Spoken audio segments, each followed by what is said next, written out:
واجعله لنا إماما ونورا وهدى ورحمة. Assalamualaikum warahmatullahi wabarakatuh.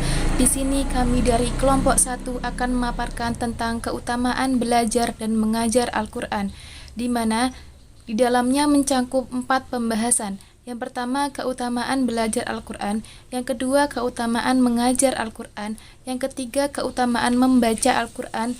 Dan keempat, azab membaca Al-Quran.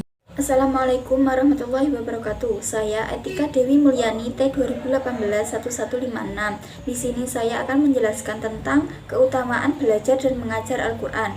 Yang pertama yaitu adab dari belajar. Adab belajar secara umum dapat diartikan sebagai proses perubahan perilaku akibat interaksi antara individu dengan lingkungan. Perilaku itu mengandung pengertian yang luas. Hal ini mencakup pengetahuan, pemahaman, keterampilan, sikap, dan sebagainya. Ketika seorang Islam akan mempelajari Al-Quran, itu ada beberapa adab yang perlu diperhatikan. Yang pertama yaitu niat. Niat belajar Al-Quran adalah untuk mencari keridhaan Allah Subhanahu wa Ta'ala. Yang kedua yaitu menghiasi diri dengan akhlak yang mulia sesuai dengan tuntutan syar'i. Yang ketiga, memuliakan ilmu. Di antara adab-adab yang amat perlu diperhatikan adalah ilmu yang tidak boleh dihina. Selanjutnya yaitu berperilaku tawadhu. Berperilaku tawadhu terhadap guru dan berperilaku sopan. Meskipun guru itu lebih muda, kurang terkenal, tidak berasal dari keluarga terpandang, dan lainnya, pelajar itu harus tetap tawadhu kepada gurunya. Selanjutnya yaitu harus bersedia menerima nasihat dari guru tersebut. Belajar Al-Quran itu hendaklah dimulai dari sejak kecil, sejak anak usia 5 atau 6 tahun, karena pada umur 7 tahun anak itu sudah mendapat perintah untuk mengerjakan sholat.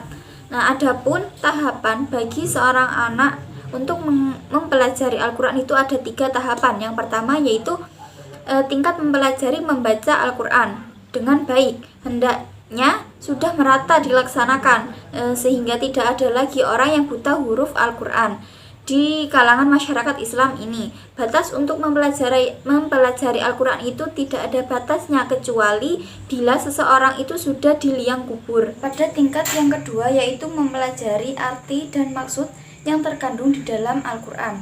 Dengan demikian Al-Quran itu betul-betul menjadi pelajaran, petunjuk, dan peraturan bagi setiap muslim dalam mencapai kebahagiaan hidup yang diridhoi Allah SWT.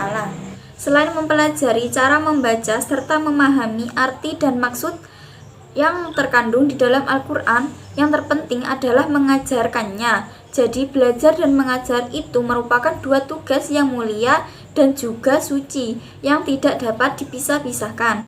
Selanjutnya yaitu keutamaan mempelajari dan mengajar Al-Quran. Yang pertama yaitu pengajar dan pengkaji Al-Quran itu menyerupai para malaikat dan para rasul. Cukup menjadi bukti bahwa kemuliaan dan kebahagiaan orang yang mengajarkan dan mempelajari Al-Quran saat derajat mereka disamakan dengan para malaikat dan para rasul yang mulia. Sesungguhnya Allah Subhanahu wa Ta'ala telah mengutus Jibril alaihissalam untuk mengajarkan Al-Quran kepada Nabi Shallallahu Alaihi Wasallam, sebagaimana firman-Nya, Bismillahirrahmanirrahim, Allamahu syadidul qura, yang artinya yang diajarkan kepadanya oleh Jibril yang sangat kuat. Quran surat An-Najm ayat 5. Yang kedua yaitu sebaik-baik dan semulia manusia adalah yang mengajarkan dan mempelajari Al-Quran. Sesungguhnya mempelajari dan mengajarkan Al-Quran serta menerapkan makna dan hukum-hukumnya kepada manusia itu termasuk dalam kategori amalan yang paling baik dan mulia. Yang mempelajari dan mengajarkan akan mendapatkan bagian kebaikan dan keutamaan yang di dunia dan di akhirat. Diriwayatkan dari Utsman bin Affan radhiyallahu anhu dari Nabi Shallallahu Alaihi Wasallam bersabda, Bismillahirrahmanirrahim, khairukum man ta'allamal Quran wa 'allamahu, yang artinya sebaik-baik kalian adalah orang yang belajar Al-Quran dan mengajarkannya. Yang ketiga yaitu mempelajari dan mengajarkan Al-Quran lebih baik dari semua kekayaan di dunia. Rasulullah Shallallahu Alaihi Wasallam telah mengibaratkan pahala orang yang mengajarkan Al-Quran dan mempelajari Al-Quran dengan unta. Karena unta itu merupakan kebanggaan dan harta simpanan termahal bagi bangsa Arab pada permulaan Islam. Ia tidak dimiliki melainkan oleh para wartawan saja. Nabi Shallallahu Alaihi Wasallam hendak mengajak para sahabat untuk meraih kekayaan yang lebih mahal dari unta, agar mereka mempunyai simpanan kebaikan lebih baik dari seekor unta di sisi Allah Subhanahu wa taala, yaitu dengan cara mempelajari Al-Quran. Sebab setiap ayat yang dipelajari oleh seseorang muslim, maka ia dalam timbangan kebaikan yang lebih baiknya dari seekor unta yang besar, yang terbebas dari segala cacat dan aib. Selanjutnya yaitu yang keempat, siapa yang mengajarkan satu ayat maka ia akan mendapatkan pahalanya selama ia dibaca. Tidak diragukan lagi bahwa mengajarkan Al-Quran kepada manusia berarti telah memberikan kepada mereka manfaat yang berlipat ganda. Ia termasuk amal soleh dan kebaikan atau yang mengalir sesudah ia mati. Telah diriwayatkan dari Abu Hurairah radhiyallahu anhu, ia berkata, telah bersabda Rasulullah Shallallahu Alaihi Wasallam berkata, sesungguhnya yang akan menyusul seorang mukmin dari amalan dan kebaikan setelah ia meninggal adalah ilmu yang diajarkan kepada orang lain dan disebarkannya, anak soleh yang ia ditinggalkan, mushaf yang ia wariskan, atau masjid yang ia bangun, atau rumah untuk mushaf yang ia bangun, atau sungai yang ia alirkan, atau sedekah yang ia keluarkan dari hartanya ketika ia sehat dan masih hidup, yang akan mengikutinya setelah kematiannya. Selanjutnya yaitu yang kelima, pahala orang yang mengajarkan Al-Quran kepada anak-anaknya. Mengajarkan Al-Quran kepada anak-anak kecil itu merupakan metode pengajaran yang diwariskan oleh para pendahulu kita. Adapun pahala orang tua yang mengajarkan Al-Quran kepada anak-anaknya dan bersabar dalam mendidik mereka, maka mereka mendapatkan pahala yang besar sebanding dengan keletihan, kesabaran, serta beban yang harus ditanggungnya dalam mendidik mereka. Mereka berdua akan mendapatkan dua pakaian kebesaran yang tidak dapat diangkat oleh penduduk bumi. Assalamualaikum warahmatullahi wabarakatuh. Di sini saya Dewi Soleha, NIM T 2018-1157 sebagai pemateri kedua akan melanjutkan penjelasan dari rekan saya. Di sini saya akan memaparkan tentang keutamaan membaca Al-Quran. Telah kita ketahui bahwa Al-Quran ialah kitab suci yang mulia bagi umat Islam. Al-Quran merupakan kumpulan firman Allah yang diturunkan kepada Nabi Muhammad SAW melalui malaikat Jibril. Al-Quran menjadi pedoman, petunjuk, dan penjelas dalam kehidupan seluruh umat manusia. Cara untuk mendekatkan diri kepada Allah adalah dengan membaca, mempelajari, memahami, mengamalkan, dan mengajarkan Al-Quran. Yang akan saya jelaskan di sini ialah keutamaan bagi seseorang yang membaca Al-Quran. Banyak sekali keutamaan bagi seseorang yang membaca Al-Quran. Anjuran untuk membaca Al-Quran telah dijelaskan dalam firman Allah, yaitu surah Al-Kahfi ayat 27. A'udzu billahi minasyaitonir rajim. Bismillahirrahmanirrahim. Watslu ma uhiya ilaika min kitabir rabbik. Artinya, dan bacalah apa yang diwahyukan kepadamu, yaitu kitab Tuhanmu, Al-Quran. Quran surah Al-Kahfi ayat 27. Kandungan ayat yang telah saya bacakan menjelaskan bahwa kita dianjurkan, bahkan Allah memerintahkan kepada kita untuk membaca Al-Quran. Kata perintah pada ayat tersebut ialah dan bacalah. Jadi sangat jelas sekali anjuran dan perintah membaca Al-Quran tersebut. Selain membaca Al-Quran merupakan suatu anjuran dan perintah Allah, ternyata banyak sekali keutamaan bagi yang membacanya. Menurut Muhammad Iqbal Al-Ghazali disebutkan keutamaan membaca Al-Quran. Yang pertama, menjadi manusia terbaik dan mendapat kenikmatan. Maksudnya, keutamaan orang yang membaca Al-Quran adalah menjadi manusia yang terbaik dan manusia yang paling utama. Tidak ada manusia di atas bumi ini yang lebih baik daripada orang yang mau belajar dan mengajar Al-Quran. Yang kedua, Al-Quran memberi syafaat di hari kiamat. Hal ini sesuai dengan hadis Rasulullah SAW. Dari Umamah Al-Bakhili radhiyallahu an, ia berkata, saya mendengar Rasulullah bersabda, bacalah Al-Quran, sebenarnya ia akan datang pada hari kiamat memberi syafaat bagi ahlinya, yaitu orang yang membacanya, mempelajari, dan mengamalkannya. Hadis riwayat Muslim. Yang ketiga, pahala berlipat ganda. Hal ini juga sesuai dengan hadis Rasulullah SAW, yaitu dari Ibnu Mas'ud radhiyallahu an, ia berkata, Rasulullah bersabda, barang siapa yang membaca satu huruf dari Al-Quran, maka 10 kebaikan, dan satu lembar dilipat gandakan dengan 10 kali lipat. Saya tidak mengatakan alif, lam, mim satu huruf, tetapi alif adalah satu huruf, lam satu huruf, dan mim satu huruf. Hadis riwayat Tirmidzi. Yang keempat, dikumpulkan bersama para malaikat. Maksudnya, para malaikat yang mulia akan menaungi dengan sayap-sayapnya sebagai penghormatan dan pemuliaan terhadap orang yang membaca Al-Quran, karena mereka telah berkumpul untuk membaca dan mempelajari Al-Quran.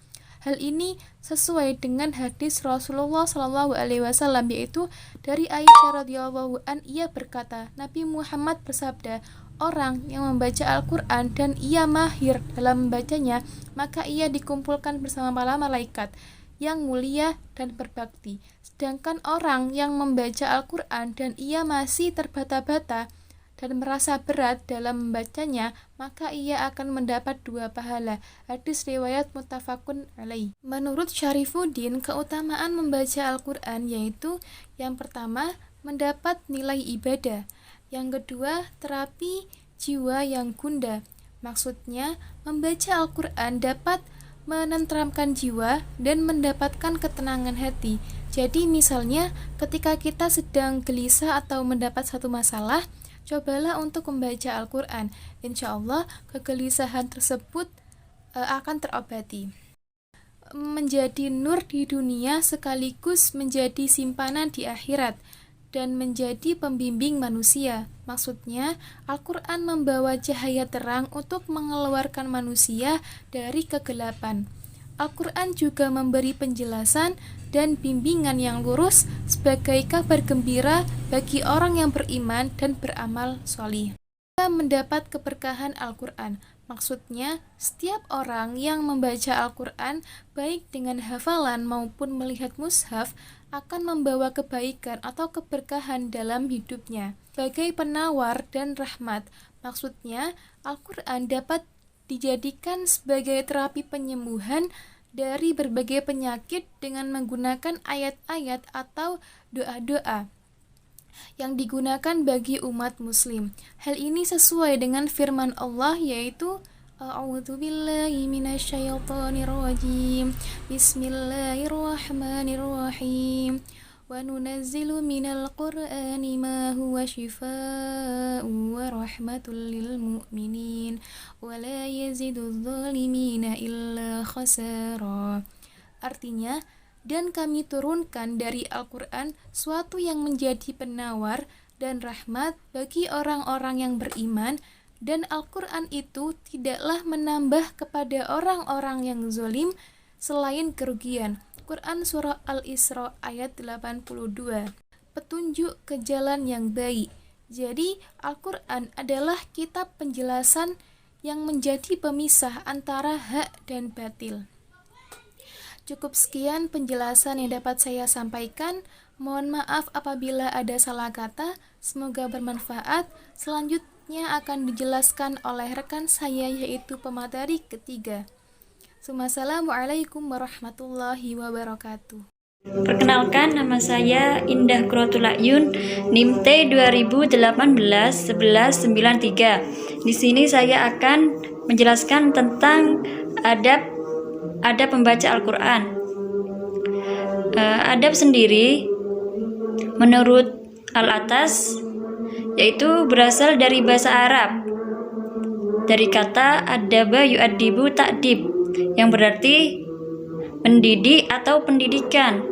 Sedangkan adab dalam bahasa Yunani yaitu ethos atau etika, yang berarti kebiasaan. Dan sebagai manusia tentunya mempunyai norma-norma tersendiri dalam hidupnya agar hidupnya lebih terarah.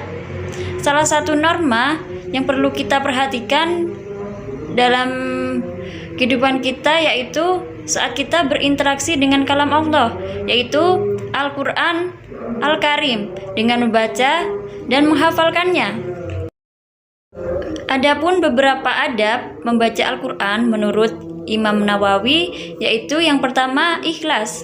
Jadi saat kita membaca Al-Quran atau saat kita mau membaca Al-Quran, hati kita harus ikhlas, niatkan hanya untuk Allah semata.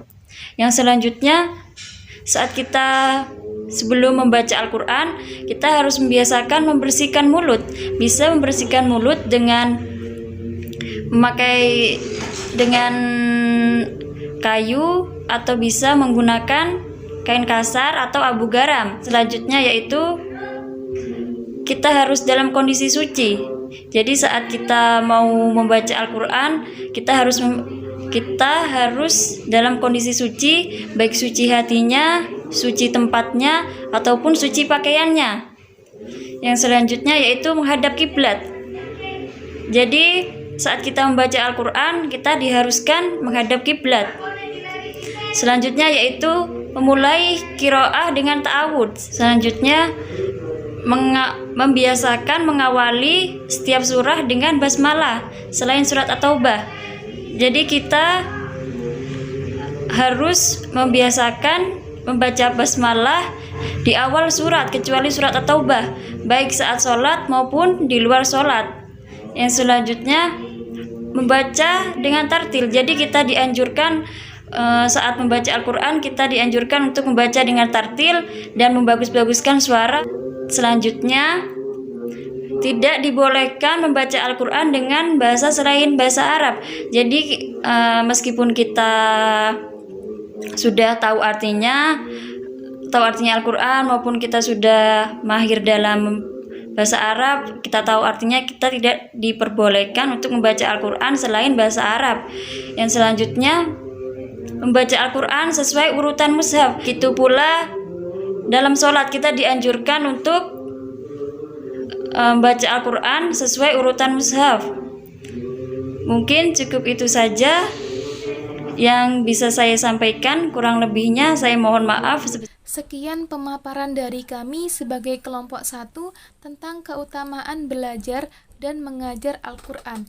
Mohon maaf apabila ada salah kata dan kurang berkenan. Semoga kita semua selalu mendapatkan rahmat dan petunjuk di dunia dan di akhirat, serta mengharapkan mendapat syafaat dari Al-Quran, dan nantinya dapat dikumpulkan dengan orang-orang solih dan ahli ibadah. Amin ya rabbal alamin. Semoga bermanfaat. Wassalamualaikum warahmatullahi wabarakatuh.